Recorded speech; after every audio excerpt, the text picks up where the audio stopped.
YMCA building as a 5,000. I will drop the link to the agenda in the chat for those that have just joined us.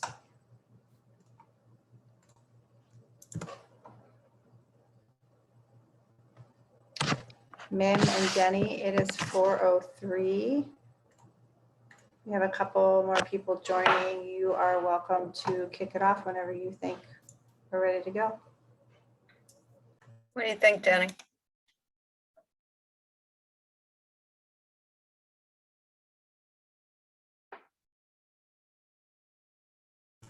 You're muted, Denny. No, I'm not. I'll start by welcoming all of you to the member meeting of the Pittsburgh Food Policy Council. This is our virtual event for June, and we may or may not be having our next meeting virtually, so that remains to be seen. Check your emails, but I want to thank all of you who took time out of your busy days to be with us. We have a pretty full agenda, and I think one of our more interesting agendas of the year, or of any year perhaps. And so welcome, and I'd like to call upon our co-chair, Mim, to provide some housekeeping advice. In the meantime, if you get a moment, please go to the chat, enter your name and the name of your organization so we can have a sense of who's with us today. And thank you for that. Great. Thanks, Denny. And hi, everybody. This is the type of housekeeping I like to do, not the other type. So welcome, everybody. It looks like, from what I can tell, everybody actually has a name up there as opposed to an email address. So that's great. And a reminder that we are recording this meeting. And also, please keep yourself muted unless you're going to be speaking. And if you forget and we start hearing background noise, just know that we've got the power to mute you, and we will do that if there's some noise in the background, you know, the barking dogs and that type of stuff. Okay, I think that is our housekeeping stuff, and back to you, Denny.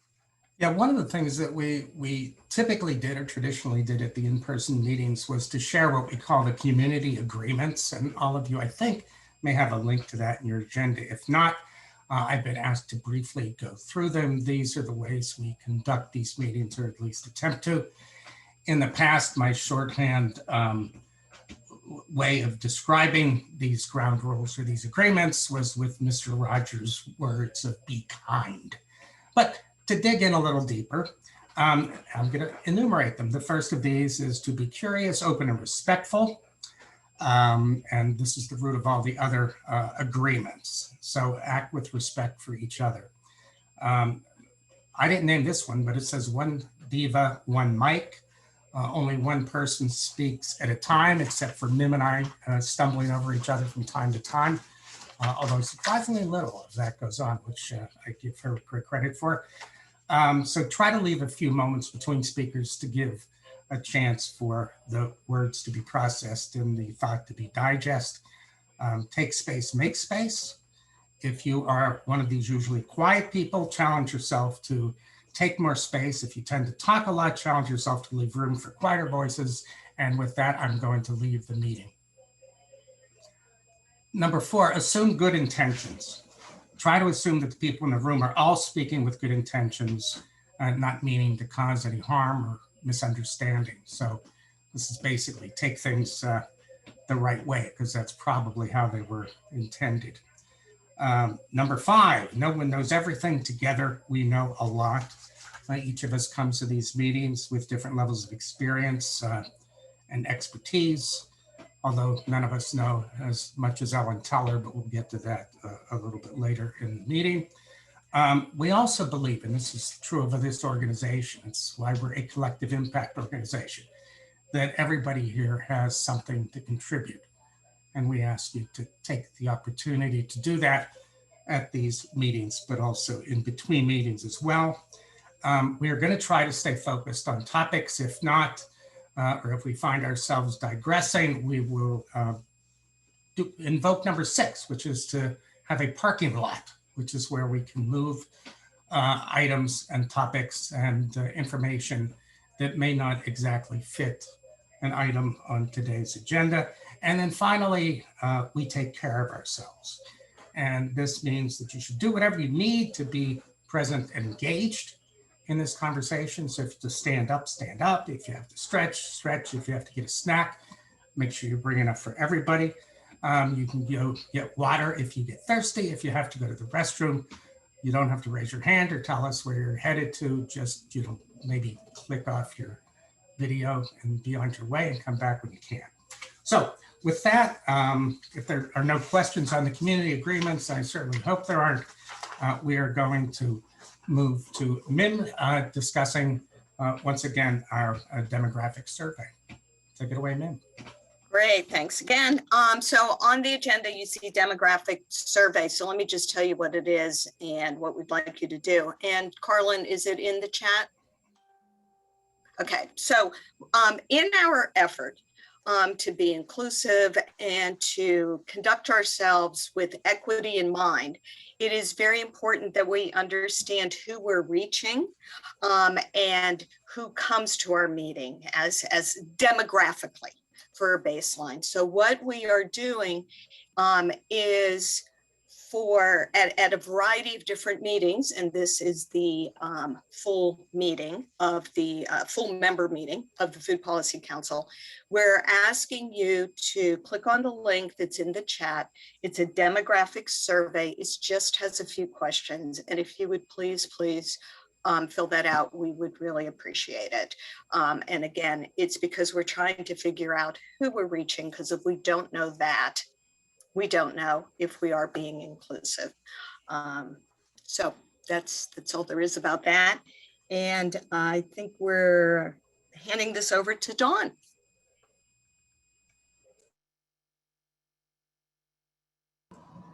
Great, thank you. I hope you can hear me over this window unit air conditioner. Okay, cool. So we added a section to the way we do things, and in terms of our meeting agendas for our what are they, bi-monthly member meetings. And we wanted to add a section called member recognition. We have such a fantastically talented and engaged set of leaders who are involved in the Food Policy Council. And I think just carving out some time to lift up their work so that, those of you who may not be familiar with certain people, you might be able to get some insight and really just create a space to celebrate one another and our hard work in food systems. And we wanted to kick this off, and we can think about a way to take suggestions or, ways to do this going forward. But I think it's just really important, especially after such a difficult period of time that we've all been going through, to really be able to appreciate one another. And I wanted to kick that off with appreciating a woman who is herself on vacation. And so she wasn't able to join us, and thank goodness she was able to get a vacation. But that is Christine Walker, who is the food service director for the Pittsburgh Public School District. She's responsible every day for feeding tens of thousands of students, and during a pandemic, twisting herself and her operations into a pretzel to make sure that kids get food, and completely changing her operations on a weekly basis. It was quite a lift. So I wanted to recognize her, and also just lift up the fact that she had actually been recognized by the School Nutrition Association, their 2021 Northeast Regional Director of the Year. So she got a regional recognition around creating positive nutrition experience for students, and just wanted to share that out. I will direct your eyes, if you can access the Post-Gazette. We dropped a link to a Post-Gazette article, and just want to extend our thanks. Kurt has been a wonderful partner of ours and collaborates very, regularly with many of our member organizations and partners. So just wanted to really sing her praises and share with you this recognition of Christine Walker's work. Oh, and I'm next on the agenda as well. So isn't that convenient? I'm sure we did that on purpose. So just a quick on sort of director's report. This is where I sort of give updates on staff and any operational questions, organizational updates, that sort of thing. So these tend to be brief. I'll be brief today. One is that I've been reporting out that we're in a transition again at the council. With our growth, we find that, the nest that we're in, we sort of need to fly from that nest and find a new one. So we're actually not flying from the nest, but changing our organizational structure. We currently are a fiscal program of the Community Foundation for the Alleghenies, which means they're essentially our fiscal sponsor, and our staff are employees of the foundation, and we have that fiscal relationship. We are growing and transitioning into our own 501c3 supporting organization. We'll stay as a supporting organization of the Community Foundation, but this has been a process that's been ongoing. So I wanted to give a status update. We have completed our and have an approved set of bylaws approved by the voting members of our steering committee. And we have our paperwork complete, and I believe is being submitted this week or next week. I'm losing track of time. So we are working to essentially use July 1st as our new fiscal year. So orienting our books and all of that. So just wanted to give that update. And as part of that process, we decided as a steering committee to invite our steering committee to become essentially our first seated board. So we're also in that process of seating our first board. And thank you to the steering committee members who have put in lots of extra time and meetings on a topic that isn't always the most thrilling, which is, sort of nonprofit organizational development stuff. So very much appreciate your time and attention on that nitty-gritty stuff. And particularly all of you who have spent, time combing over the bylaws and those very nitty-gritty details. Without that work, we wouldn't be able to make this transition. So thank you all.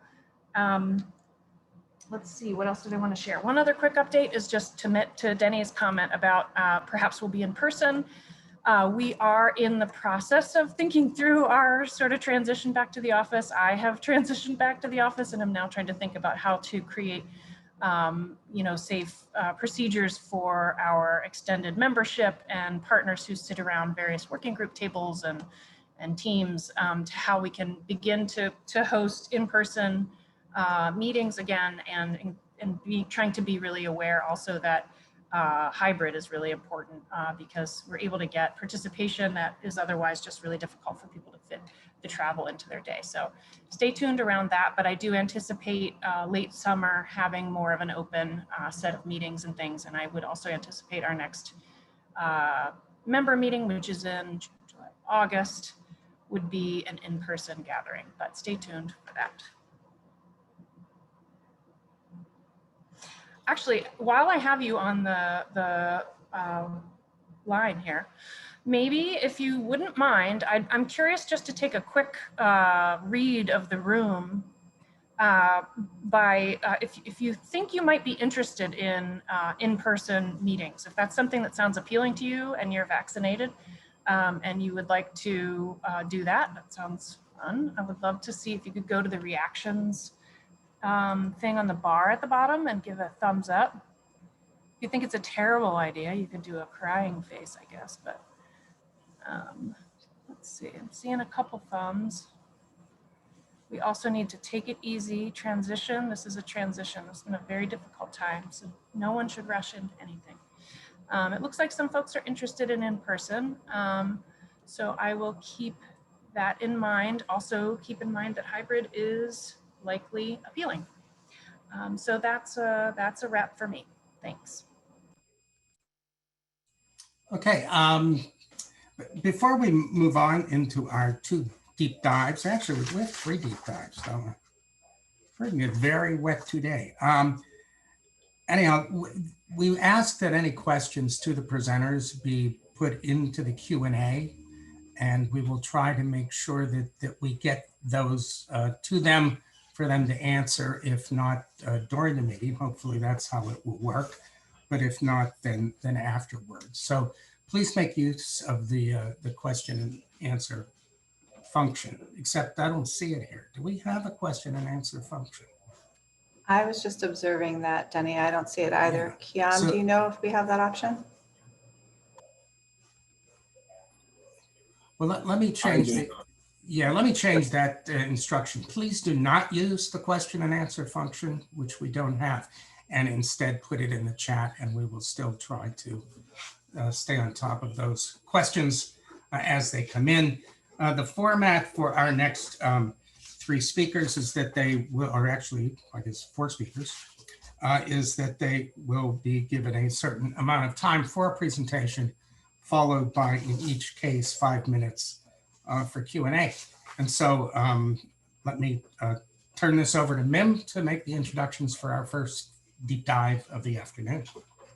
All right, everybody. Hey, it's my pleasure to welcome our first 2 speakers, and they're going to talk about challenges and opportunities for service industry workers.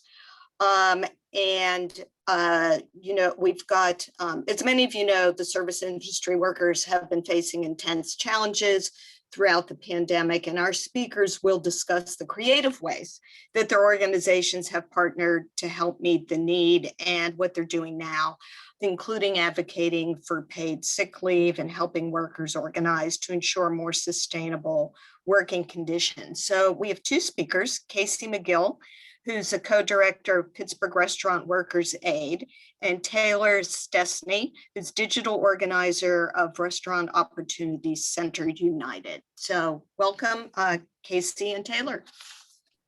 Thanks for having us. I'm going to share my screen. 1 second. See if I can figure it out. Perfect.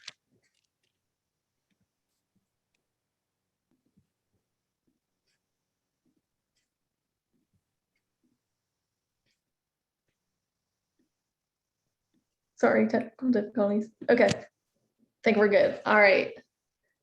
So yeah, to start, my name's Taylor Stesney. I am also a co-director and co-founder of Pittsburgh Restaurant Workers Aid. I also work for the Restaurant Opportunity Center as a digital organizer.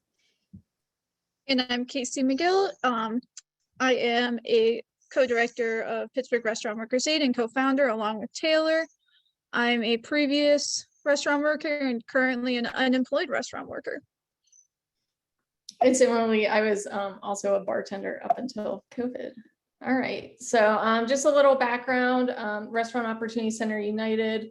It was a relief worker center that was founded after 9/11. There was a restaurant in the World Trade Center called Windows on the World. It was fine dining, and it was also union. Tragically, many of the workers did not survive, but those who did came together to start a relief center that would help find jobs, relief, and just, it was almost like similar to what Casey will talk about with Pittsburgh Restaurant Workers Aid. It was in direct response to a crisis. And since 2001, Rock, Pennsylvania was founded in 2011, and then our very own Rock, Pittsburgh was founded in 2013.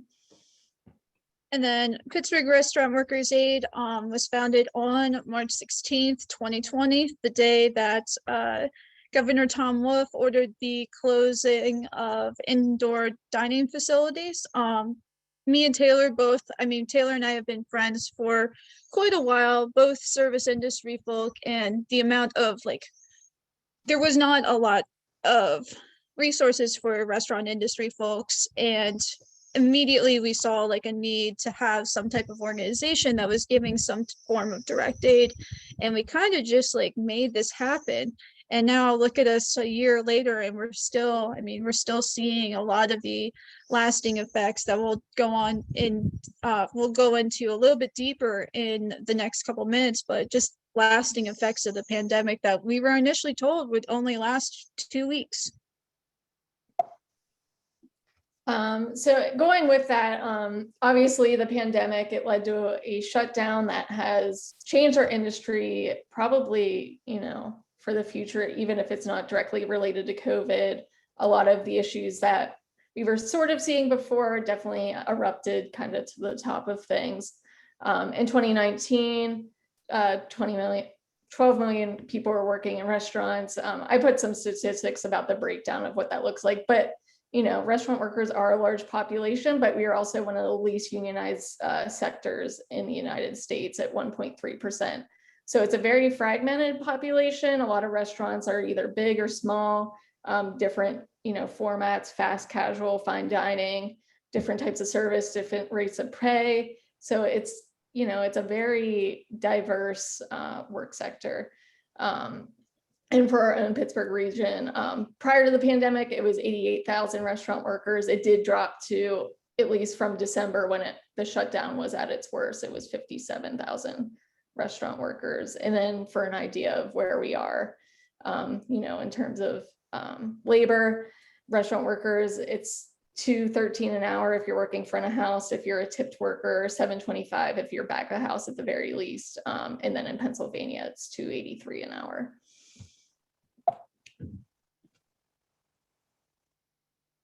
Perfect. And as I mentioned before, so Pittsburgh Restaurant Workers Aid started as a direct response to COVID-19. Taylor and I initially started a mutual aid Facebook group, and we saw this as an opportunity. We were seeing this kind of in on our Facebook and like individual threads, like how am I going to apply it for unemployment? How am I going to make it through the next 2 weeks? What's going on?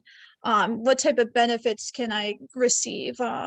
Are there any food that folks can kind of share? All of those questions we were seeing kind of in silos. So we started this group, and I was actually cleaning up storage on my phone, and I saw like one of the statuses that we post, and within 24 hours, we had 1,000 members in our Facebook group of restaurant workers trying to figure out what they're going to do for the next 2 weeks. And this is something that we talk about a lot, but anyone who's been in the industry knows that it's pretty slim margins, especially for back of house friends, especially on slow days, January, February. We were just coming out of the slowest period of service when COVID hit. And when you get into March, that's when we get to see Pitt graduation, CMU graduation, summer folks. And it was a big, that month really like drastically put a lot of folks back. And as this continued, within the first week, we started a GoFundMe because we needed financial assistance right now. And Taylor kind of spearheaded that efforts and we were able to raise around $25,000 within a week to support restaurant workers. Then we also started a care package distribution from the porch of my home in Bloomfield at the time, and we saw a need for transportation. Folks couldn't go to food banks and grab items. Folks needed diapers, which is something that you can't always get from a food pantry and or using SNAP benefits. So we immediately saw a need to have folks pick up a care package and drive it to folks that don't have access to transportation. So within the first year, we ended up giving out or serving around 1,500 individual households. And that number, that's probably a larger number because our industry is very caring. We had numerous reports of folks bringing back a care package and then helping their entire apartment complex and splitting up the different items, which we can't quantify, obviously. But we at least served 1,500 individual households, some from Ohio, some from West Virginia, that were folks that were traveling to Pittsburgh or Allegheny restaurants to work in the industry and just didn't have resources where they were at. Nowadays, we still are doing our distribution center. We now support around 70 households per week on a consistent basis. We're actually right now taking 2 weeks off because we are moving to a more long-term location in Bloomfield on Liberty Avenue, which we're very excited about. The pictures, actually the pictures taken, the one on top is at our current distribution center in Point Breeze, and the one below is at the Irma Freema Center, which was a distribution center that was donated space from Jack from Bantha, which was an amazing, opportunity. We've also worked with Sustainable Pittsburghs through their Allegheny Eats program. They were able to generously provide service industry folks with free meals. That program has now sunsetted, and we also saw a need to just share resources to folks. It honestly started as like, let's just make sure that we're checking it with workers, because one of the things that we saw the most was people were spending hours, literally days trying to get someone on the phone to just ask about how's my unemployment doing? What can I get for food resources? And just the simple, hey, how are you doing? Went so far, and it still is going so far. So we put together our advocacy organizer, who's pictured in the Amazing Spider-Man t-shirt in this picture. She put together a resource guide that has resources for food banks, that has resources for financial assistance, transportation assistance. We can put the link in the chat below, and it just has a lot of resources that folks can kind of look through when they need it. And I kind of covered phone banking as well, so I guess we can move on to the next slide. Yeah, and just to mention too, so I found myself out of work from bartending. I was downtown at 11, laid off, and immediately delved into this project. I would be remiss if I didn't mention that Bobby with Restaurant Opportunity Center and Jordan, who is also with them, they did help kind of provide a little bit of guidance when we were setting up the GoFundMe in the restaurant group, and still actively, help out with the restaurant group as it's still being maintained. So advocacy, so between both groups, we've kind of advocated in different ways for different policies and areas that definitely could improve the lives of restaurant workers. Paid sick days, the city of Pittsburgh, their paid sick day policy. The campaign was started way back in 2015. Paid sick days didn't go into effect until literally the day of the shutdown, I believe. Enforcement was going to happen, which has kind of pushed back kind of how we've been handling things. But Pittsburgh, the city of Pittsburgh does have paid sick days. We are currently, working on the paid sick day campaign for Allegheny County. This will get paid sick days 5 a year for not just restaurant workers in Allegheny County. And we've also been advocating that they do not carve out small businesses. A lot of restaurants in Allegheny County, including workers, would be left out of this bill. And, that poses problems for public health reasons. Paid family and medical leave, both on the state and federal level. Family care is infrastructure. It's how we can tend to our families when they're sick, when we're sick. And people shouldn't have to choose between their job or taking time off to get better, or else they're going to work and feel worse. Minimum wage, nationally, there is the Raise the Wage Act to raise the minimum wage to $15 an hour and getting rid of the tipped minimum wage. Also, the state of Pennsylvania has their own effort, I believe, to raise to $12 an hour. And then one of the big ones for Pittsburgh Restaurant Workers Aid this year was vaccine eligibility. Casey, if you want to touch on that. Absolutely. One of the things that when we were having the conversation about returning back to work, we were classified as 1C for vaccine eligibility. And what we saw was we were asked to return back to work with an increased amount of capacity, but not being eligible for vaccines, which is not fair to workers, especially when we saw throughout the year, when we increased capacity in June, we saw a spike because more folks attended bars and restaurants. And it's easier to spread diseases, or the disease spreads pretty rapidly in a restaurant setting. So we really wanted to protect our workers and make sure that they were able to receive vaccines before returning back to work. So we put a lot of pressure on, we put together a press statement, which you can see all of our press statements at our website on our blog page, but you can also see some of our press that we received. And the city of Pittsburgh actually did a will council requesting that Department of Health move us up to either 1B or also just immediately allow us to be eligible for vaccines. So that feels like 3 years ago, but that was probably 3 to 4 months ago when we were dealing with that.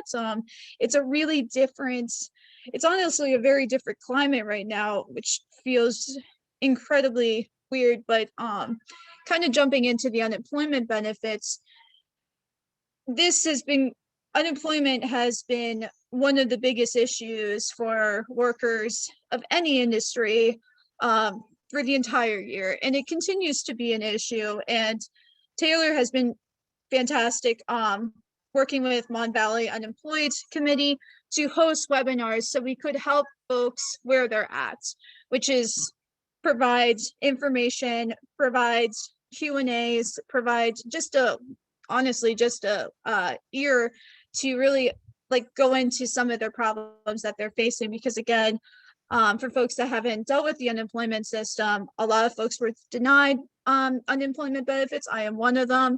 A lot of folks didn't receive unemployment benefits for 11 months. I'm one of them as well. And that's really hard to pay and think about long-term for your family, or even think about what's going to happen next week. What's the meal on the table for next week when you don't have financial assistance? And Taylor, do you want to go into pay benefits now? Yeah, so one of the campaigns, particularly Mon Valley Unemployed Committee, but also Pittsburgh Restaurant Workers Aid, as many of us are the unemployed currently, have been working on the Pay Benefits Now campaign, calling on Governor Wolf and the Department of Labor and Industry to just start paying out the benefits. People like Casey have waited months for their money, and you really can't pay your bills with an IOU, like I'll eventually get covered. You know, it's really hurting people. It sucks that our, you know, unemployment system right now is just archaically made up, and it makes it almost like invites people to not apply for unemployment. It seems that they should just go elsewhere or find a job rather than get the support that they've been paying for this whole time. And again, like one of the big topics in our Facebook group has been unemployment. And I think that's really what drove people to take action on things and be invested in the work that we're doing. You know, anyone can lose their job, as like 3,000 of us in this Facebook group saw. We lost our jobs quite like that. And knowing that like that life support that you should have doesn't work the way it does, it's pretty angering. So going into worker centers. So beyond advocacy and missing the word, but anyway, mutual aid and advocacy, worker-led programming is kind of what we're about. Pittsburgh Restaurant Workers Aid, not just me and Casey, but our board are all former and current restaurant workers leading in our programming. With ROC, we do a lot of workplace justice campaigns. In this past year, and especially related to COVID, we saw Crazy Mocha, their workers organize for, you know, even just communication from their job, on top of also being concerned about COVID safety conditions and just supporting them in their efforts. As a digital organizer, we use tools like coworker.org, where these workers can, you know, do public facing petitions that not just are pointed at their employer that they want to change, but also bring the community into their organizing effort, and also help bring other workers who might not be part of the campaign quite yet into the fold and how they can get involved. This has also happened with Guy's Kitchen and Bar recently. And as a digital organizer, I've been doing work with workers nationally. So some of our workers down in North Carolina work together to put a petition up for Sonic. Even though they're fast food, they're also tipped workers, and Sonic doesn't have, up until their petition, they didn't have a system to receive credit card tips. They all had to be cash tips, which most people getting fast food don't think of. So they were actually, you know, losing out on a lot of money and just getting the bare minimum wage. So putting together an effort like that, it actually did reach corporate, and they started changing their model to allow for credit card tips. With that, digital organizing, we've also seen other member-led groups, sort of like Pittsburgh Restaurant Workers Aid, come up down in Nashville and Asheville.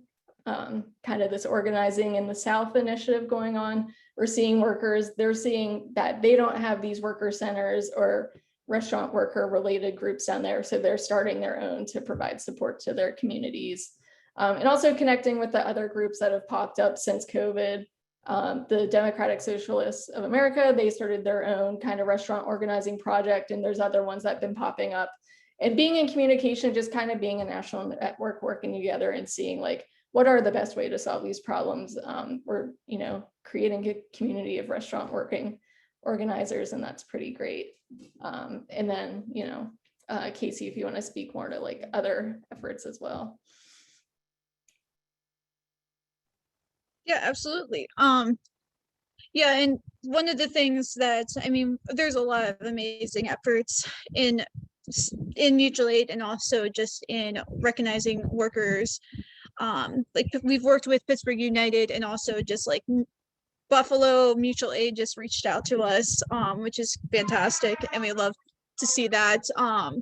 But as we're having this conversation about mutual aid, and we're also kind of transitioning into our own permanent, more accessible space and becoming, knock on wood, a 501c3 real soon, it's really a conversation about, now that we've seen this community brought together as a response to COVID-19, how can we continue this conversation and build it and make sure all of the relationships, all of those 1,500 individual households are supported and know who to call if they're ever experiencing wage theft issues, if they ever experience sexual harassment in the workplace, if they're ever experience food insecurity, transportation assistance. All of those things have been major issues in the industry previously. I talk about this a lot, but as a barista in Upper Lawrenceville, there was a day where I had to make a certain amount of tips or I couldn't drive home.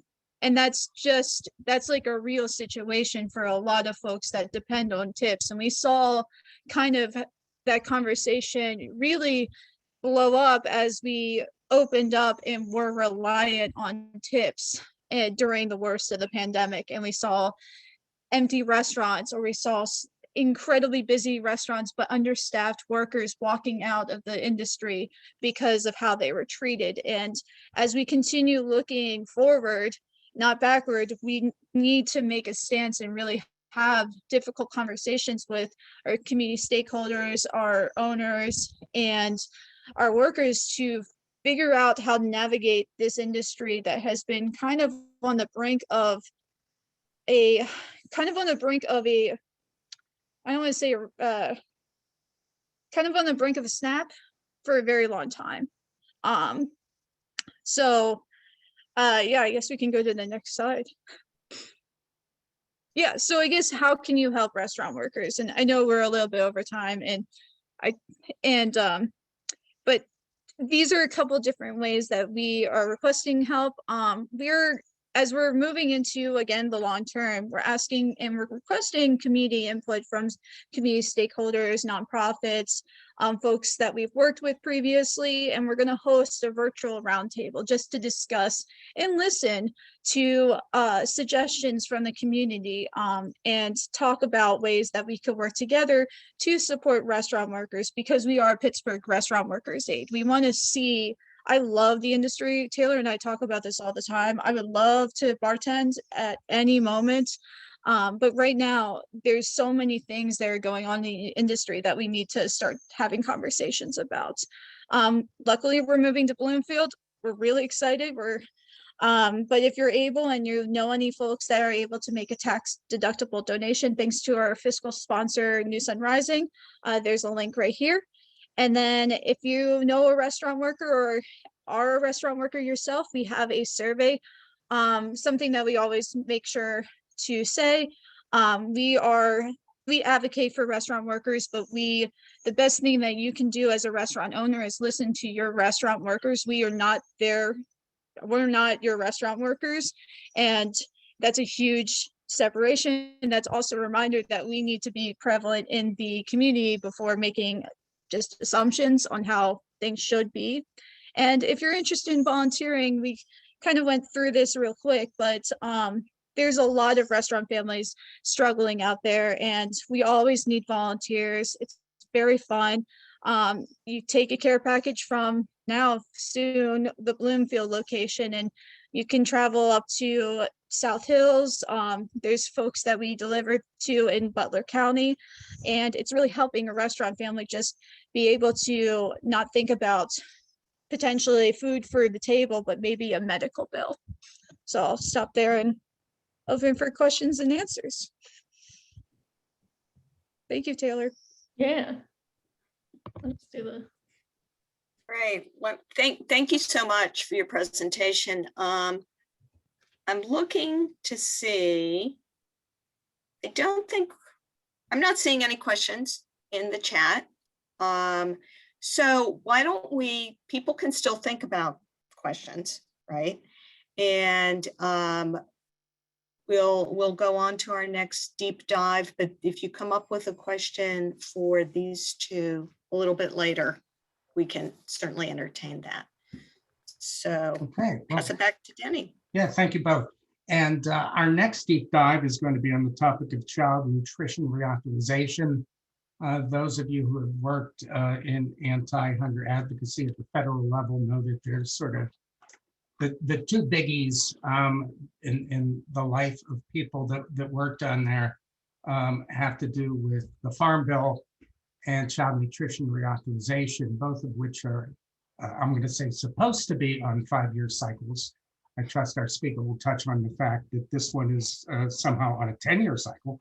But reportedly, traditionally, every 5 years, Congress takes up the opportunity to improve and strengthen or do nasty things to the child nutrition programs that serve so many children across America. One of the key players over time in helping to shape the child nutrition reauthorization legislation has been an organization called the Food Research and Action Center.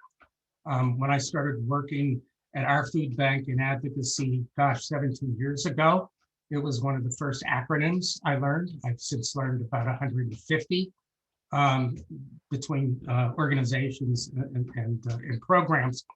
And one of the first people that I heard speak on the critical issues facing hungry Americans was a woman named Ellen Teller, who apparently had been speaking about this for 16 years, even before I had heard her talk. And I'm not going to eat into her time by telling you her various credentials.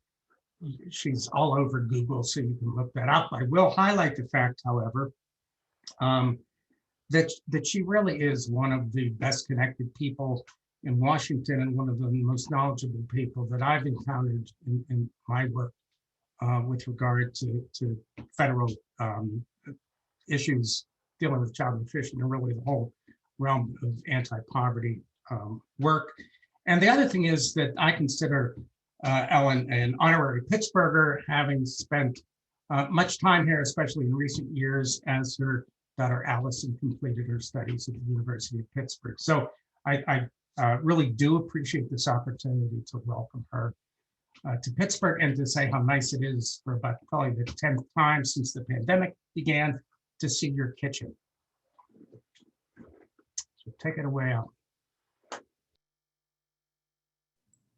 That's great. Thanks, Denny. And it is nice to see some, I hate to say old friends. It's great to see some seasoned advocates that I've known for a long, long time on this call. Hey, Ken, and others. And Denny's right. My husband is from Warren, Pennsylvania. And so we used to do the trek from DC to Warren. I know the Kinzu Dam like the back of my hand.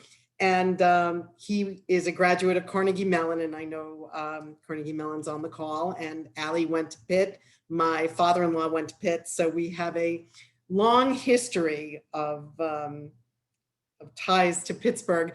And when I'm from New York, and when we were talking about having kids, Marty said, I don't care what you want to do with the kids regarding X, Y, and Z, but they're going to be Steeler fans. So my children are diehard Steeler fans. And when Allie was at Pitt, that was her goal, to go to a Steelers game with us. So glad to be back sort of virtually at Pittsburgh. So what I wanted to just cover today is Denny did set it up where we've got the Farm Bill that deals with SNAP and the commodity assistance programs like TFAP, the Commodity Supplemental Food Program, and the food distribution on Indian reservations. And then in child nutrition reauthorization, we have the preschool, school-based, and out-of-school time program. So you get WIC, the Child and Adult Care Food Program, school breakfast and lunch, after school snacks and supper, and the summer feeding program. So we're life only that simple. What has happened is that we work on SNAP issues in non-Farm Bill years. We work on child nutrition programs, it appears like all the time. This year is particularly confusing because of the pandemic, and we had so many administrative waivers and flexibilities in both SNAP and the child nutrition programs that, one, we're trying to claw onto those flexibilities and waivers and keep them running longer. We've got the administration coming out with recovery bills that stretch these programs in ways to cover kids and families that they've never been covered before. And so you've got a recovery bill and you've got a child nutrition reauthorization kind of happening at the same time. And I just got off a call a little while ago because there's a surface transportation authorization bill going forward in Congress at the same time that there's an infrastructure recovery bill. And so the transportation people are in this sort of same weird world that we are. So a couple of things. One, we advocate for program improvements and expansions.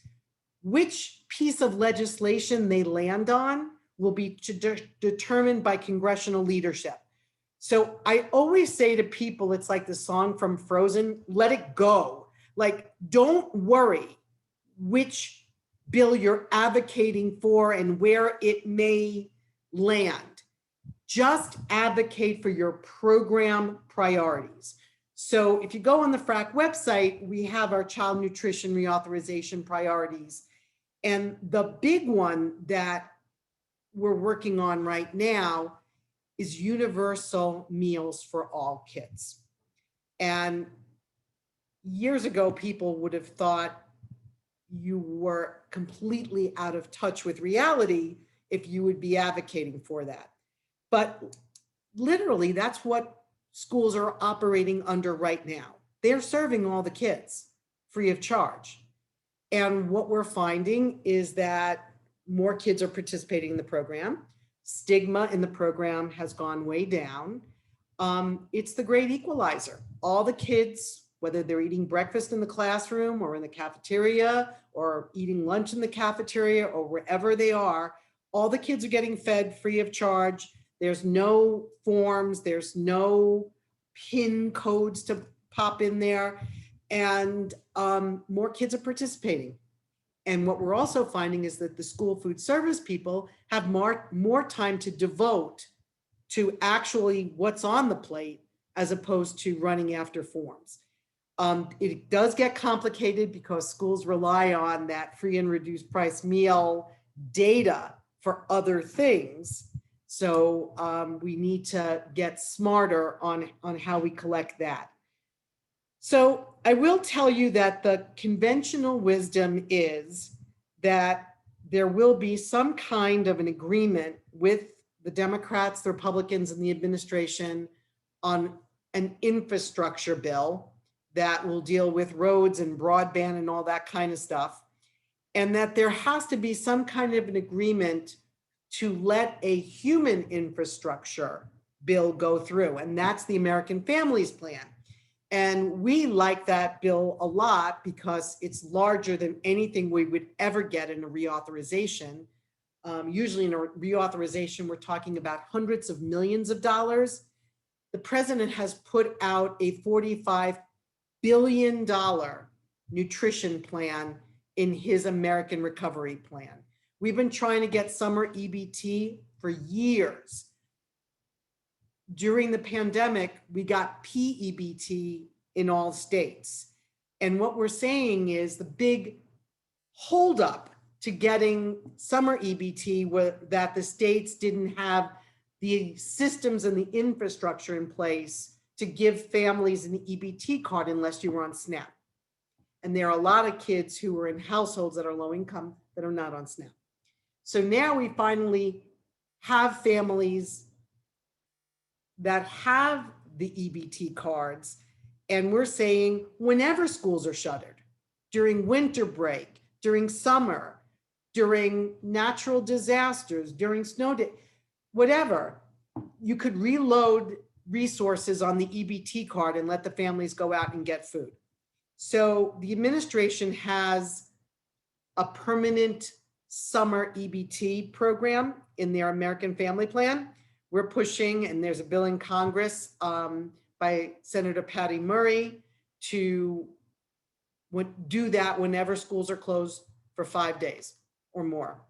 And so, for instance, we want the recovery, reconciliation, Americans Family Plan, whatever that bill is going to be called, the big bill, which we think will be reconciliation. Let that go through, and then child nutrition reauthorization will come in behind it, and whatever we couldn't get on the big bill, we'll put on the small bill. If it is a reconciliation bill and that travels through a budget resolution, and there's a one-pager 101 on a FRAC website if you want to know more about reconciliation, but that's the rescue plan, went through reconciliation. And many of you know the beauty of a reconciliation bill is you only need 50 votes in the Senate. That's the bottom line, 50 votes in the Senate. So literally, if we get Manchin and Sinema, we got ourselves a bill. And so, but the only thing about a reconciliation bill is it's got a 10-year window. So if we wanted to make this summer EBT program permanent, the reconciliation bill can do it for 10 years. And then the child nutrition reauthorization comes in behind it and makes it permanent. So that's the kind of frickin' frack that we're trying to do through this. So in the president's American Families Plan, he expands community eligibility. He expands direct certification. He does the permanent EBT program. He gets rid of the 1996 quote unquote drug felon ban. This was the provision that states had to opt out of the ban. Their state legislature, not the governor, had to opt out of the ban in order for people who were convicted of drug felonies to access SNAP. And so this would just completely do away with it, which is a personal issue to me in terms of something that I had been working on for a long time. We would love to see the able-bodied adults without dependent time limitation on SNAP eliminated. So there are lots of things, again, whatever we can get done this year, next year we can start getting ready for a farm bill. So there's great opportunities to work on SNAP next year.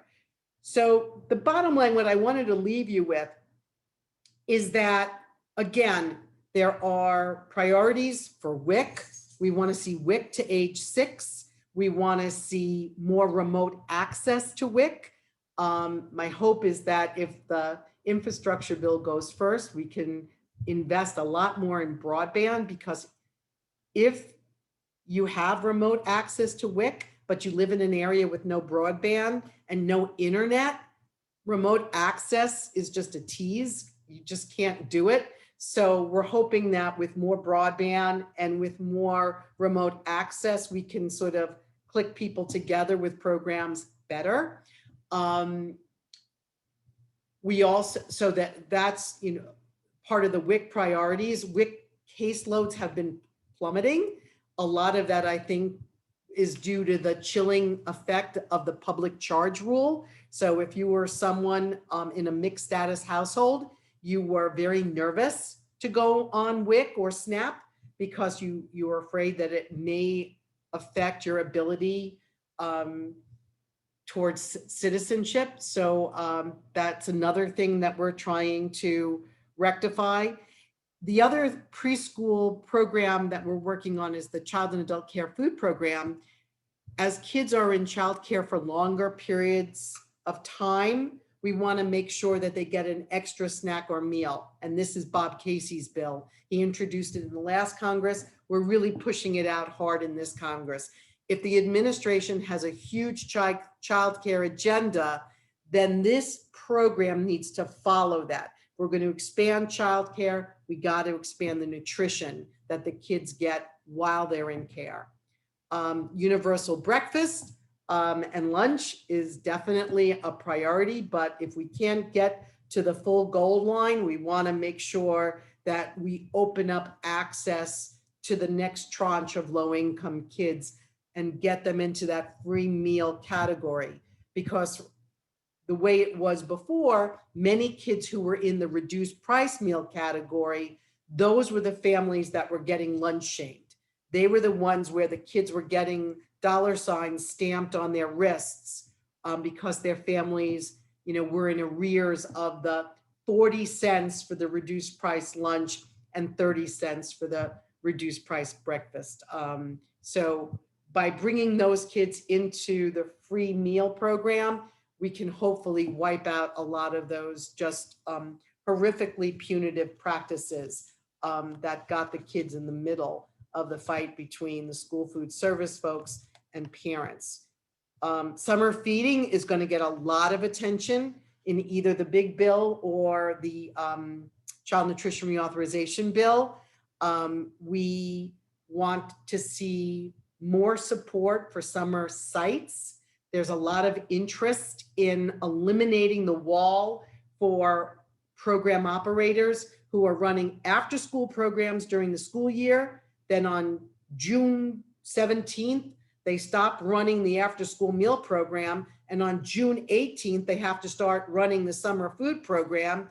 Same sponsor, same site, same kids, two completely different programs. It is just ridiculous. So what we're saying is if you're a program operator, you should be able to run the program 365 days a year seamlessly through one program. And it costs a hell of a lot of money because it will work and more sponsors will come into the program and more kids will be able to access the programs. So when there's no sites, we want summer EBT to kick in. And there's been also a lot of effort on non-congregate feeding programs where nonprofits could provide additional meals to families outside of the conventional site. So those are all the different pieces that are swirling around. This is an unprecedented opportunity for doing amazing things. In all my years of lobbying on these programs, I have never seen the kind of investment, interest, and understanding of what families go through to make sure kids get fed. And the whole disruption with schools and the nutrition that kids get in schools has really trickled down to the mindset of members of Congress. We need to keep reminding them about this. I know G.T. Thompson kind of is next to your district, near your district, next to it. He is number 2 on the committee that has jurisdiction over it. He often talks about his experience on WIC, as a WIC dad. But he's never really been out there on our programs. I know the folks in Harrisburg have tried to reach out to him, but he's someone who we think might be reachable in terms of important Republicans on the committee. And as Mr. Toomey walks out of the Senate, he seems to be a little bit more reachable on some of these things. So they're great opportunities. And even though Bob Casey has left the Senate Ag Committee, which has jurisdiction over these programs, he's remained an incredible champion on these programs. So I'm going to stop there, catch my breath, see if anybody has any questions. And if there are particular programs that or priorities that I mentioned that you're working on that we should be aware of. I do want to mention or remind people that there are some additional information that's been posted in the chat, including the Budget Reconciliation 101 piece that Ellen referred to. Also, there's the two pieces that are in the agenda, the bills that FRAC's supporting. Those are the marker bills and some other legislation that's been introduced already. And then, of course, the statement of priorities to improve and strengthen child nutrition programs. So you can have those additional resources to fill in for what Ellen did not have the time to say. And I noticed, Sarah, your hand is up. Do you want to unmute and ask a question? Yeah, I had been looking over the CNR priorities document that was dropped in the chat. And Ellen, you had said to focus on not so much the specific language of any specific bill, but just what the priorities are generally. And it looks like some of the ones outlined in this document, if universal school meals happens, then wouldn't that, would CEP be as necessary? It seems like there's sort of a level of, so you're just throwing it all to see what sticks, kind of? Well, I mean, and I had this conversation with one of my colleagues today, because I said, we're doing this balancing act where we are advocating for universal free school meals. The administration has these CEP and direct serve priorities, which at any other time we would be over the moon in endorsing and running with it. But we've got to be supportive of what's in the administration's American Family Plan, because those are great program expansions. But at the same time, our campaign is about free school meals. So the way we talk about it is the administration's proposals are an amazing step in the right direction.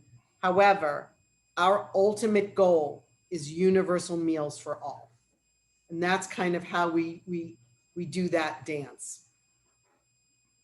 I guess as a quick follow-up, I'm going to take up too much time, but if, we as the PFPC pull together a support letter, do you suggest framing it around specific bills then, or just things that we know to be important, sort of like the priorities versus bills? I would do the priorities.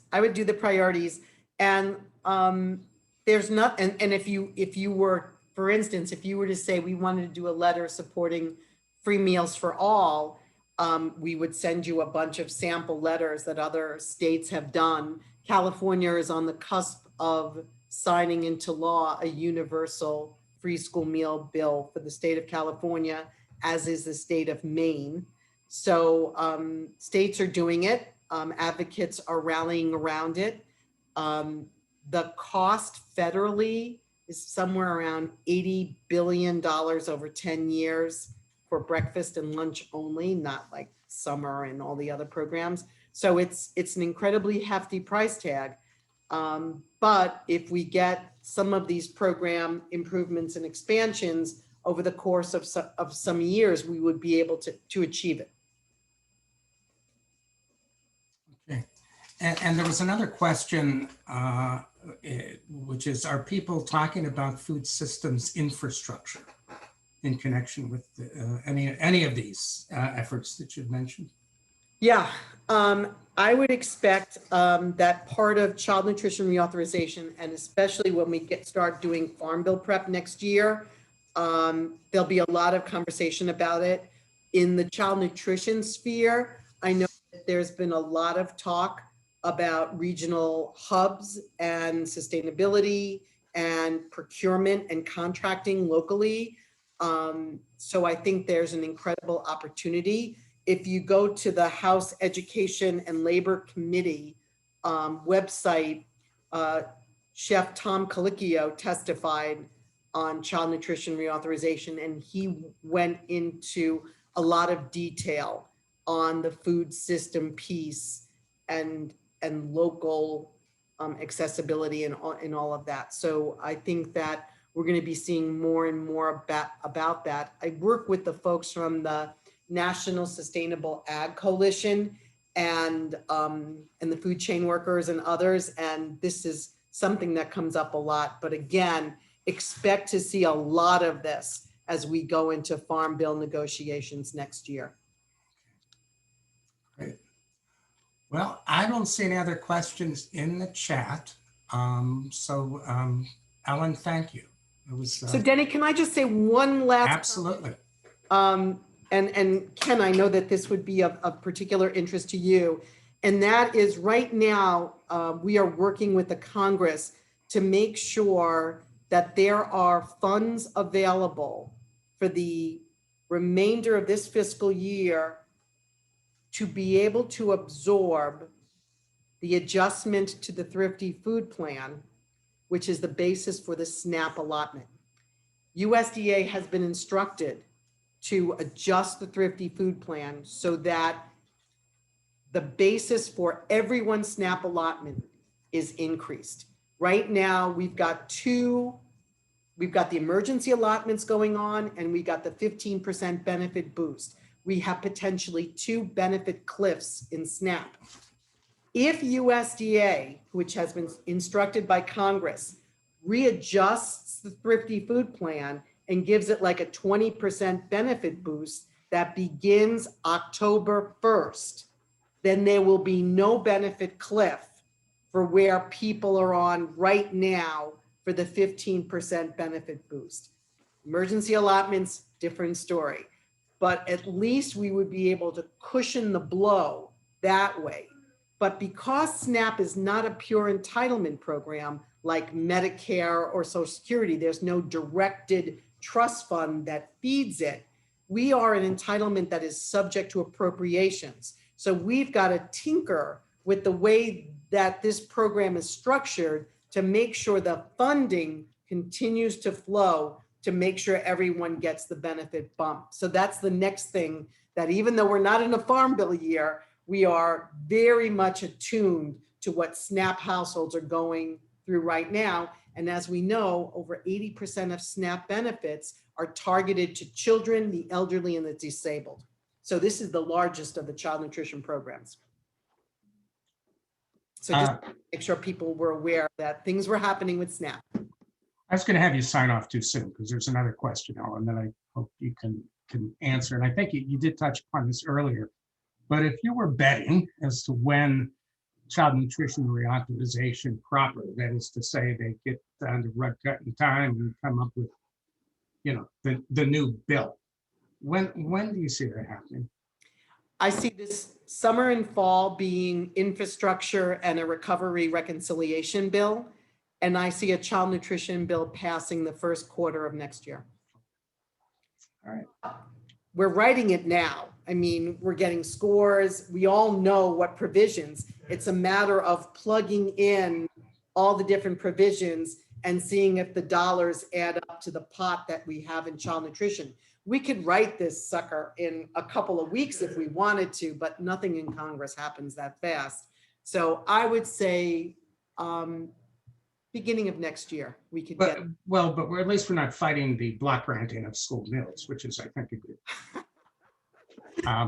Those come back to bite us. Yeah, I understand. Okay, well, Denny, yeah. I'm sorry for interrupting. There was another question in the chat. Someone asked for someone to define Thrifty Food Plan. So USDA has a series of different food plans, which it base their calculation of what people get in terms of an allotment for food stamps or a stamp. And so as the name says, the Thrifty Food Plan is the lowest level of USDA's food plans that you could base an allotment on. And it's so antiquated, it's decades and decades old, and it's based on the assumption that people are scratch cooking, that they're like baking their own bread. I mean, it's just not based in anybody's kind of reality.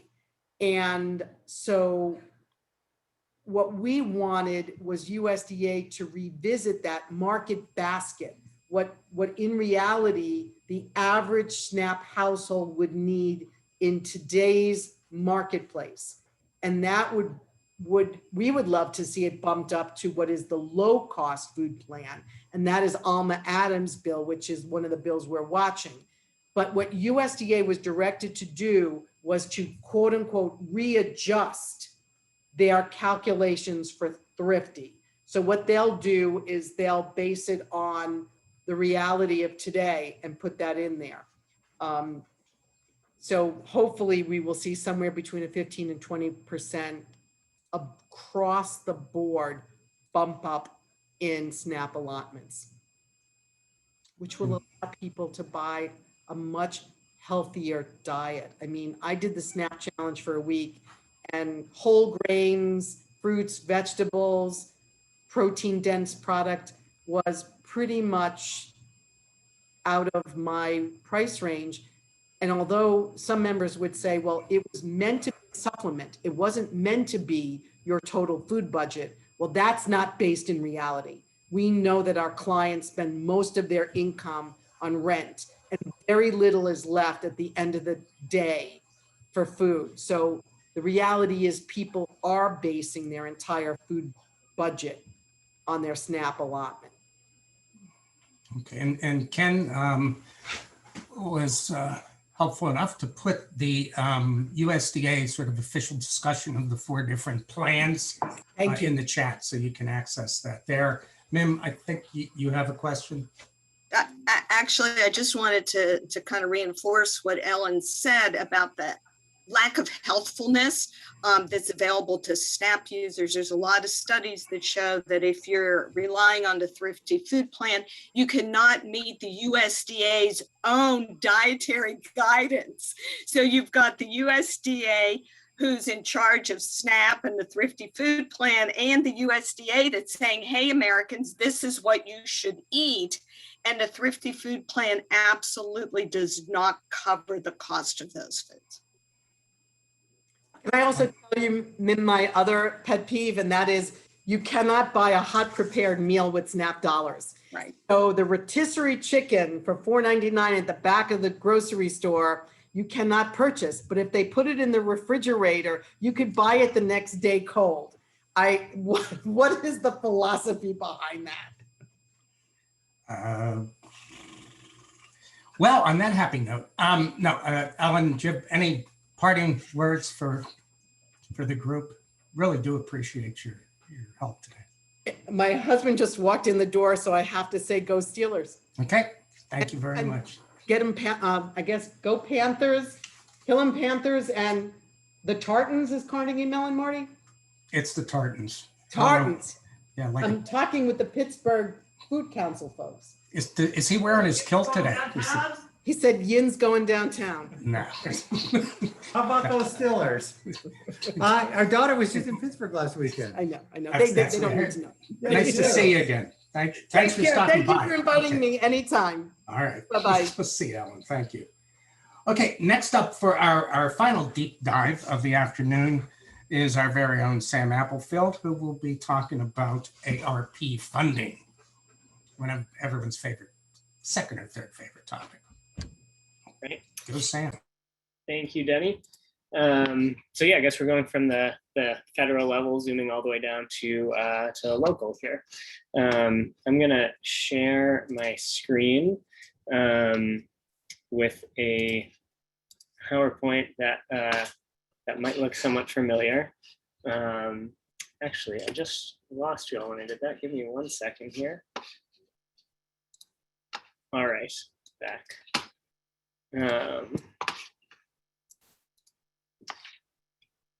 Yeah, I saw Casey and Taylor's. We chose the same theme for our presentations here, so that's fun.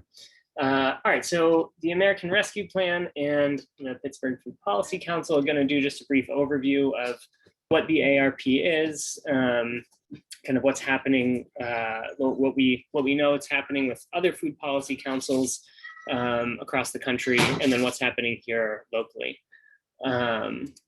So to start, what is the American Rescue Plan? It's a $1.9 trillion economic stimulus package that was passed in mid-March. We actually at our last member meeting, I think it was in March, or maybe it would have been April. We had Diana Polson, who was here giving an overview of all of the different components that are in this full package. So today we're just going to focus on the one portion, the $350 billion that is going to state and local governments to help with recovery from the pandemic. Allegheny County, as it says here, will receive $380 million through this plan, and City of Pittsburgh is getting $335 million. The funds are being distributed in two different tranches, they're called. So the first ones were starting to go out in May of this year, and the next ones will go out May of next year. In terms of what are allowable uses of the funds, they're, I believe, like intentionally pretty broad. So there are these kind of 5 bullet points that cover what the funds can be used for. It includes supporting public health, addressing negative economic impacts caused by the pandemic, replacing lost public sector revenue, providing premium pay for essential workers, and investing in water, sewer, and broadband infrastructure. So obviously there's a lot of things that can be, particularly the first 2 bullet points, supporting public health and addressing, economic impact. There are a lot of things relevant to the Food Policy Council, to food systems work that could fit underneath those 2 kind of broad bullets. Yeah, and as it says at the bottom, within these overall categories, there's broad flexibility. So given that there's been like a lot of conversation among food policy councils across the country as folks are trying to figure out how to advocate for some of these funds to be used for food systems development. So some of what we have learned from engaging with other food policy councils in Dubuque County, Iowa, they kind of took this opportunity to bring together a variety of stakeholders to develop a specific proposal, for a food hub and some other programs, some financial incentives for local production and institutional purchasing. In Pueblo, Colorado, they were working, within the city government there, set up a system for gathering public input across 7 pillars. And so they were working on kind of centering their food systems asks within the community resilience pillar, but putting them in a few other places as well. And the Massachusetts Food Systems Collaborative had developed a tool that was being shared out. Sorry, that's the cat food cat feeder going off in the background. But yeah, the Massachusetts Food Systems Collaborative created a tool that was just encouraging basically elected officials to use some of these funds for food systems for their local food system. I'd say that the most exciting example that we've seen so far has been in San Diego, where a lot of what we were getting initially was how are people advocating, what asks are people putting forward, and it's really just now in the last week or two that as local governments are starting to make decisions that we're starting to see things like this where there's actually been money allocated. So in San Diego, the Board of Supervisors there allocated $21 million for food assistance programs, what they called it. This is kind of the breakdown. 10 million for food distribution, 7 million for community gardens, 2 million for, I'll just say 3 million for kind of some nutrition incentive programming, and then 1 million to work on the good food purchasing institutional procurement policies as well. So that's like kind of underscoring just how unique and unprecedented the potential here is for this kind of level of investment in our kind of local food system. Then want to give a bit of a picture of what is happening here locally, what we know with the city of Pittsburgh. They had formed a recovery task force with 3 city council people, as well as representatives from the mayor's office. The task force just yesterday released their proposed budget.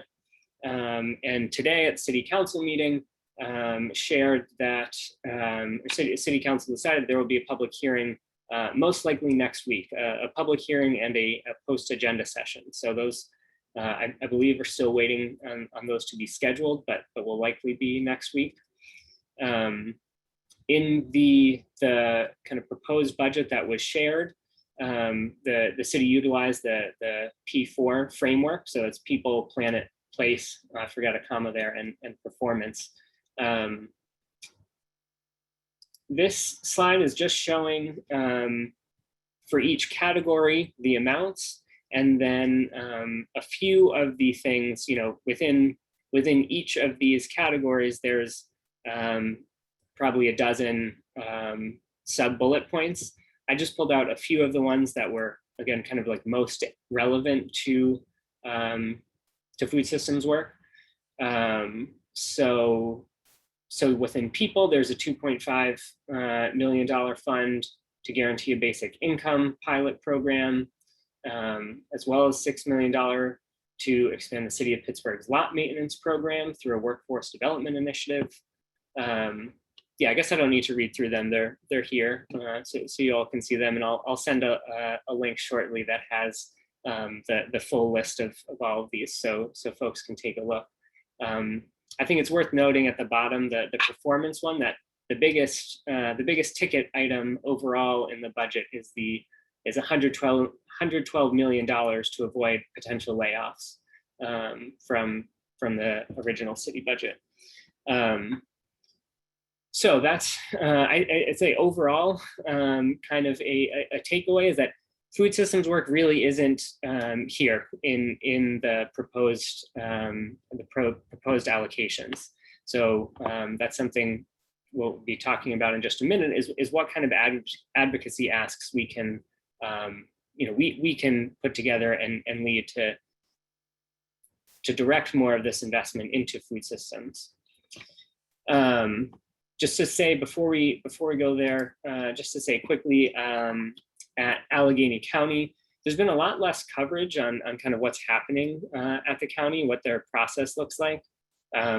Suspect that the county executive is going to draft, will be kind of a similar process, the county executive drafting a proposed budget that ultimately county council will be voting on. But don't really have a sense of what the timeline for that looks like yet, or what the process really will be there. So still, kind of doing some work trying to talk to other people who might have more information there. But there's been a lot more information, at least about what's happening in Pittsburgh. So given all that, given kind of what we know about the current state of things here, we've been having conversations the last couple of weeks among staff and with some steering committee members and some other partners as well, trying to figure out how we want to try and take advantage of this opportunity. And so have kind of two different ideas that we have been thinking about. Again, these are they're still kind of they're still ideas where we have proposals, but they're still kind of in draft form. So the first one is to establish a food justice fund. So this is really modeled after some examples that we've seen in Chicago and Philadelphia. And part of the idea here is, rather than going to city council with a list of 15 specific projects that we want to get funded and kind of haggling over all of them, if we can bundle all of them up into basically this one fund, and then be able to distribute from there. And this is from these examples in Chicago and Philadelphia, these projects, or these funds have supported projects across urban agriculture, business development, food access, kind of doing nutrition, health training, education, emergency food distribution, kind of across the whole gamut. So that's kind of one idea that we've been trying to build out a little bit. And another one is really to strengthen the city, the existing kind of work that the city is doing around food systems, and strengthening their capacity to to provide more leadership and capacity around our local food system. So something that might look like, we know the city coordinates a variety of farmers markets and the Adopt a Lot program. So what opportunities are there to strengthen and increase those programs or other programs as well? So I think that's about it. I feel like I ran through that very quickly, and that's kind of a lot of information. But I will stop sharing and see, maybe we'll see just first, Don, I don't know if you have anything else that you wanted to add, or just open it up and see if anyone else has, has any other questions. Thanks. I was trying to chase down any additional information on the county, but I don't have any new information to share. But I think you're right that it's similar. And that the timeline is really quick if the public hearings and post-agenda are set for next week, needing to, get something together. I put in the chat, just as you were sharing, the San Diego example for those who may not have the chat. So they got a total of 650 million. They invested 21 million, which is 3% total ARP funds invested in food systems. And if we look at our numbers, if we did 3%, just as a point of comparison, that would be 10 million into local food systems, which I think wouldn't be insignificant at all. So yeah, I mean, just to say that, we very much want to have a clear set of asks and ideas that come directly from our work, as a food community over the last period of time around the Food Action Plan, and then more recently informed by, activities on the ground during the pandemic. So, one other thing is to just keep your eyes peeled for opportunities to participate in any of those hearings and things next week, as we work with our leadership to pull together our, clarify our asks and sort of refine it and reach out to City Council and others.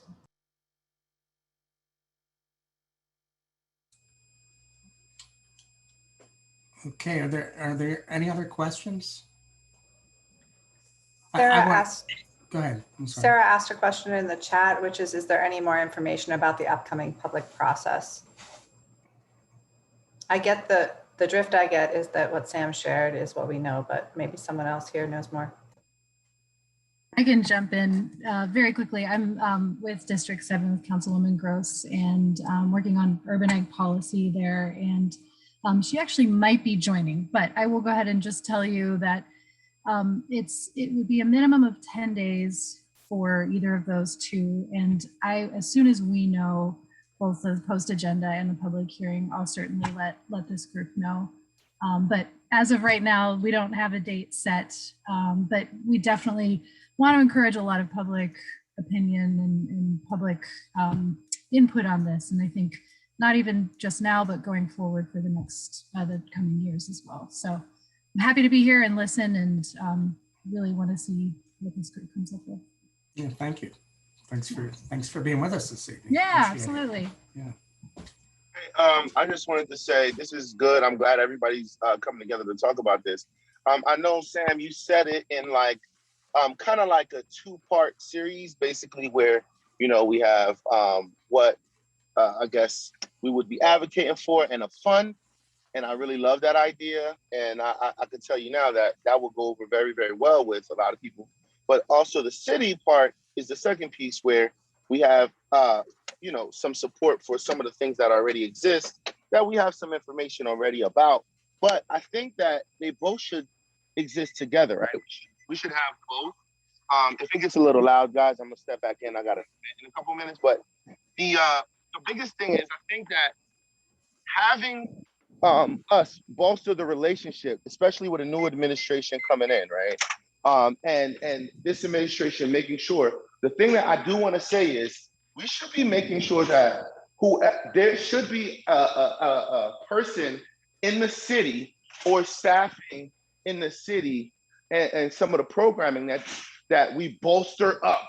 Like, we should tell them what to do, kind of. And I like that 10% of of the number where somebody just said, but I think that we should aggressively ask for more based on what we know about Pittsburgh and what we can do.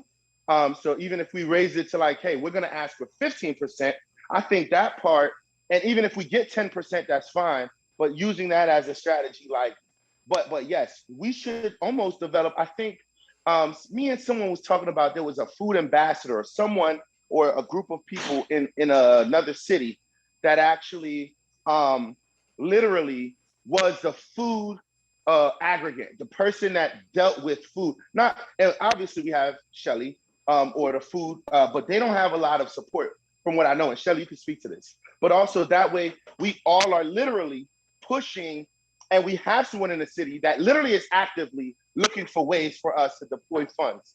And I think that I just want to make sure that we're not looking at it like one or the other. It needs to be like, yo, with this money, we need to, create a way for us to have literally a staffing in the city and support with some of their programs. But really, that's how we work in concert with, because that's always going to be a seat and part of something that we need to have. I think that'll be important, Okay, Dawn, did you want to add something?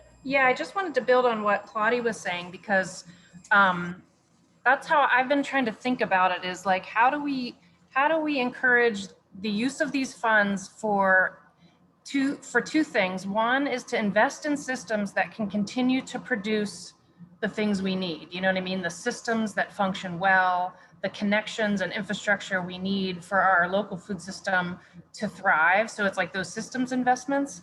And then it's also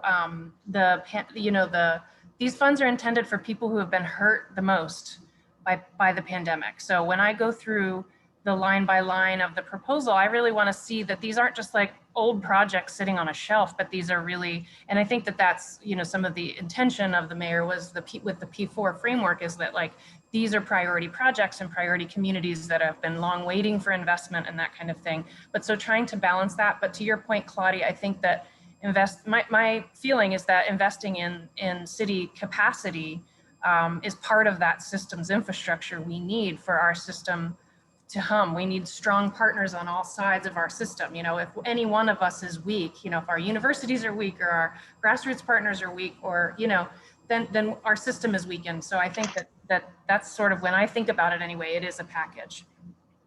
Yeah, and to that point, like, it actually is more sellable like that too. So what we're asking for, because they kind of kept us out of it, I think we also have to make sure that they understand we're thinking about the macro and the micro. So we're saying, hey, no, we want to increase capacity in the city so we can constantly have a point person in the city always thinking about food. Like, there's no way that they freaking did this and food is not like one of the main things at the front of their mind, because every single person has to do it.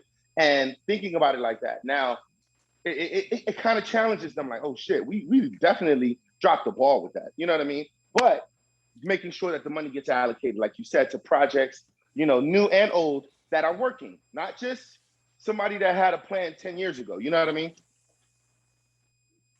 Okay. I did All right.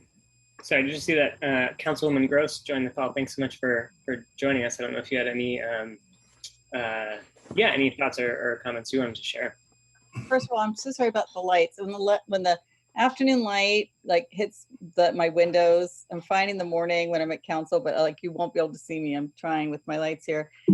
So thank you. And I appreciate Mr. Appifield, your public comments today at City Council. That was most welcome. So I just wanted to reiterate and make sure that everybody understands that this list that you saw in the press release is merely a proposal. It has not had any public input. I didn't see it until it hit the media.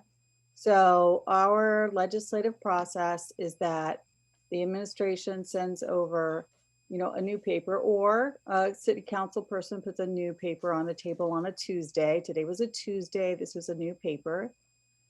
It waits 8 days before it's discussed. And so that will be next Wednesday, which is the first opportunity to discuss that the legislative language, notice that there's two parts I want you to pay attention to. The actual resolution, which has things, you know, it's 2021-1652 in our legislative record, which is City Council Legistar. And it has language about how the funds will move.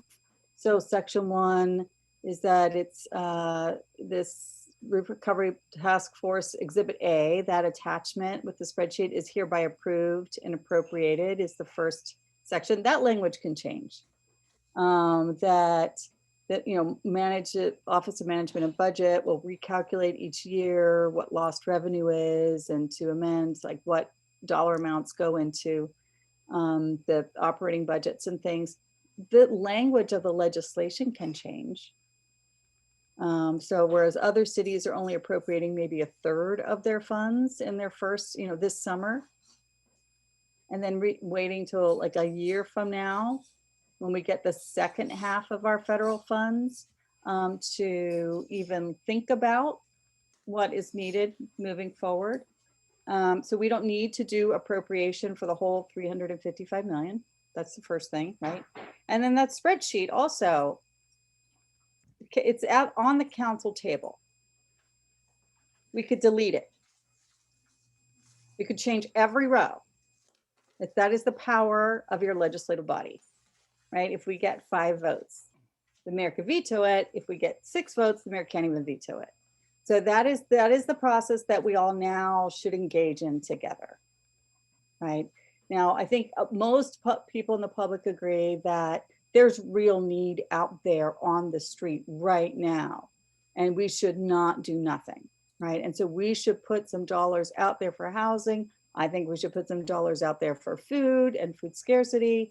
We should put some money out there for utilities. There are other pots of money doing that, but we should make sure that we're addressing real needs. We definitely need to put the money into our operating budget so we don't have to fire half of our city staff. And so your garbage gets picked up and the basic services continue, and right, for you have firefighters and things like that. So we do need to do, we should not do nothing. But we also, there's nothing in the 40 pages of federal regulations that I read about these funds that says we have to make all the decisions right now, right? And so what I did today with President Smith was motion for a post agenda. If you don't already know what that is, that's an official city council meeting, but we don't do votes. We just get testimony on an important topic. And so I motioned for a post agenda on the American Rescue Plan Act and what, you know, we should do in the city. And so we're kind of lining up what we, the technicalities of the law, and kind of hearing from the task force about what's needed. And then we'll also have a public hearing specially dedicated to getting citizen feedback. And those dates, there was a date that was floated out on social media already, but I just got off the phone before I jumped on here with President Smith, and that date is not right. So I think you might see out on your social media that there's a public hearing already scheduled for Monday. And when I saw it, I called President Smith and she said, no, that was a mistake. So keep your eyes open for a post agenda and for a public hearing. And I think we should have all of those conversations and more before there's any voting on what these lines are. And I was also concerned that there was absolutely nothing to food need that we know is happening. We know we still have people doing collections for each other, mutual aid groups, and I'm sure you're seeing the demand at your facilities as well. So yeah, I think we're trying to make the space for you to be heard, right? So And I'm there's glad that we're talking about this. And there's a question that's in the chat. Does it make sense to frame the feedback or suggestions for these funds within the current line items that are in the spreadsheet that's out there? Or should we just be stating our collective priorities? I think you should frame them as items. I don't think you need to frame them inside of what the current items are. Okay. It's always good to be very specific, but don't feel constrained by those rows. As I said, council literally has the power to delete those rows. Now, do I think there are 5 votes of council to deleting all of those rows? No, I don't think there are.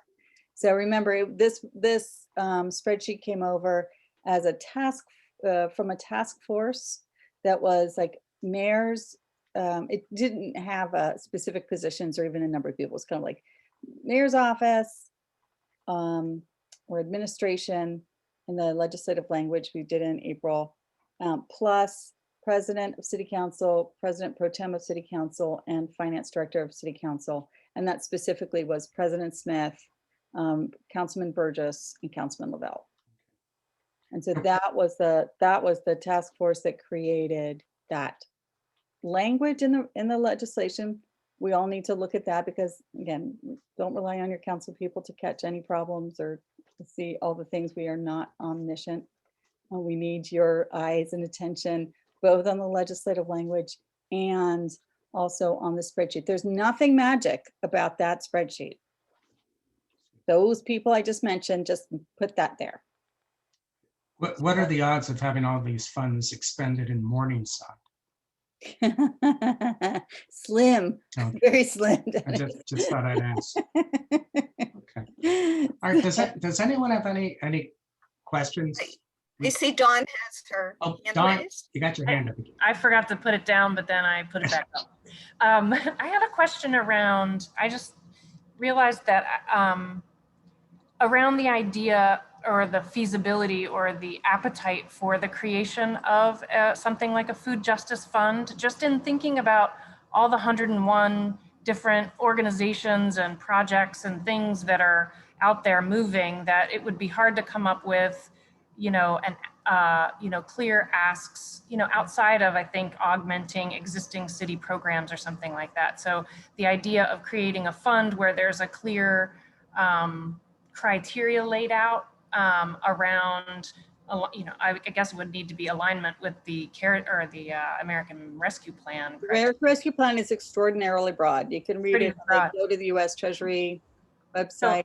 So it might be, for example, like, looking at data around, communities experiencing food apartheid and prioritizing support of projects and work in particular communities. But I guess my question is that, because that's sort of part of what we've been thinking about, is that a viable, I guess I'm curious, whoever's doing the research on the post agenda piece, like, is a fund a viable thing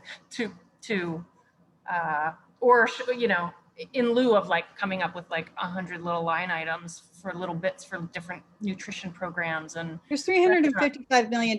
Ask for funds and name a price, right? Yeah, but I mean, somebody put in there $20 million for PWSA. I mean, who made that up? Yeah, yeah. I mean, that was not, calculated to the penny.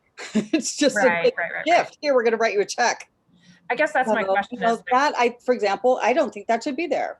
I sat on the board of PWSA for 7 years and had to vote for well over $100 million of bond issuances. And I fought for lead water service line replacement. And I'm glad that it's continuing. But do I think there should be $20 million out of this city pot? No. So there, come up with $20 million about something else to do it. Come out of it. I strongly believe that should not be there. And it should definitely not be a $10 million check written this year. And so the American Rescue Plan, if you read the act, which you should, and the guidelines for this, you don't have to read the whole thing because there's pots that go to states and pots that go to counties. You don't need to read that, but you need to read the part that goes to mid-sized cities. That's the pot that we are being, that we're talking about here. You can write checks to authorities. You can write checks to nonprofit organizations for purposes that comport with the goals of the ARPA for mid-sized cities. Can I ask 2 follow-up questions? Just your guidance around if you think it's more effective to be very specific or to create more of a pool of funds that could be used in a whole variety of food systems ways, just as a kind of advocacy approach. We had been thinking that more a fund would be with a little more flexibility, so we don't have to hammer out all those itty bitty, so much for nutrition education, like just all the little bitty things. Like we could have a large fund that invests in an array of things: restaurants, urban agriculture, an array of food systems things. If you want, you're just asking me for like political advice. Yeah. I'd say yes, do it soon. Yes, and do that like right away, right? And then you have time, you buy yourself time to fill out the details. Okay. And the other question I had was like, when there are instances of programs that where, for example, transportation, where that's a county transportation funds, we're part of a Fair Fares coalition right now that's asking for a low-income fare program for public transit riders in Allegheny County. And we would like that pilot to be funded from anywhere that wants to fund it. And so is it a possibility to ask the city, like could the city and county collaborate on a pilot? Is that something that happens? We have a lot of what in our parlance, those are cooperative agreements. Okay. We're doing this part and you're doing that part. We're not doing that part, you're not doing our part. And so we are cooperating. And for example, in the last CARES round, right, which was also federal funds for COVID, this county got rent relief funds and the city got rent relief funds. And in the first go round, if you go back to the beginning of 2020, we spent all of ours really quickly and the county didn't move theirs very well. And so in the second round, later in 2020, we did a cooperative agreement. That cooperative agreement was mainly to pool the funds, but then to use the kind of same application process. And that capacity is being filled by Action Housing, frankly. And so it contracted also with them. And they're doing a smashingly fantastic job moving millions of dollars into rent and utility relief, way better than either really one of us did the year before. Also because the federal regulations were looser in the second round. So yes, so that is doable. That is a doable thing. A little stickier. You really need leadership out of both the county and the city to agree with each other and to put the law departments together and make them come up with a legal document. So there's a little more process, and then each county council and city council would have to approve those documents and stuff like that. So there's a little bit of a capacity issue doing that. Okay. Yeah. It's been my experience, right? Sometimes we have had a cooperative agreement with the county for 2 years straight to spend $2 million in childcare funding, and there hasn't been a dime spent yet. So it's a risk factor. Okay. Well, we have a half hour's worth of agenda to cover, and we got 10 minutes. So let's call an audible here. I'm going to ask our next 4 speakers, who have each been allotted 5 minutes, to give their update on Greater Pittsburgh Food Action Plan implementation, to edit that as far down as possible while still retaining the the need to share information. So Olivia, talk fast, please. Hi, Olivia. You're have to unmute. Oh, okay. Sorry, Dawn's upstairs so she could hear me. But so with the Food Equity Ambassadors Program, we've held 2 sessions thus far, one beginning June 4th, and we've just recently held our second session on this past Friday that just recently occurred, and it's a wonderful group of people. We've been in the press a few times as well. Sarah, will you pick it up on the good food purchasing while Olivia gets her microphone to work? I think my microphone can everyone hear me? I can hear Olivia fine. Okay. We know Sam has the capacity to address us. So Sam, would you? Denny, can you hear me, Denny? I think Denny's having some issues, y'all. Olivia, we can hear you just fine, so you just go right ahead. All right, we've been in the press quite a few times within the Post-Gazette. Dawn also did an interview with the Confluence as well. We can share out those links, and it's just a wonderful group of ambassadors. We are in the process of narrowing down the topics that we will address, and I think that's as much as I'll share for now. If anyone has any questions, just feel free to email me and I can always answer them more. I could jump in. I think our MC is figuring out his audio. So for the Good Food Purchasing Program, we are still having monthly meetings with our coalition members. Again, that's an open group. So if this is something that interests you or is relevant to your organization, feel free to reach out. We recently submitted final policy language to a board member who was able to forward it. It's currently with the solicitor's office. And then from there, there's a pathway through the policy committee, and it will eventually come to a board vote. So we will either make a virtual statement during the board vote or have some support letters coordinated before the vote to hopefully get the policy passed. I think that's the biggest update for right now. All right, I can hop in with the Fair Fares for Full Recovery update. We have, we had kind of like a first phase of the campaign that was really about the kind of public hearings that Port Authority was putting on in regards to their fair, what is the word? The fair consultant recommendations. So that was very successful. In terms of our presence and our outreach there. Port Authority recently announced that they are going to be adopting the recommendations of the consultant, which we fully expected.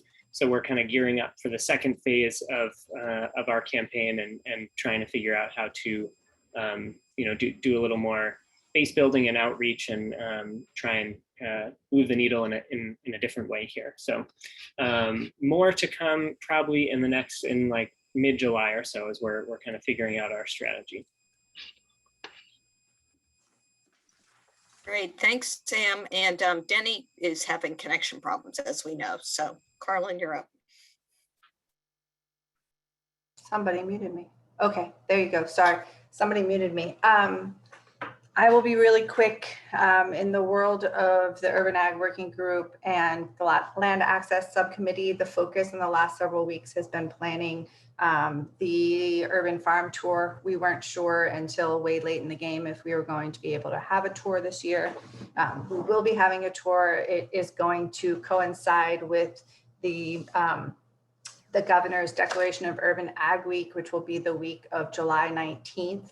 And we're going to have a series of events throughout the week celebrating urban agriculture and all of our fabulous leaders in urban ag here in Pittsburgh. And we hope to release the dates and more detailed information, hopefully before the end of this week. So put that on your radar, and hopefully you will. There'll be all sorts of exciting activities for folks to participate in.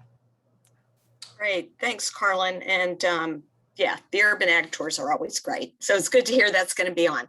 So we have 5 minutes. We have member information sharing.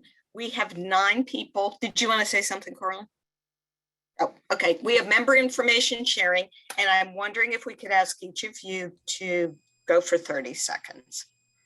And so we're going to start with Chef Carlos, if you're on.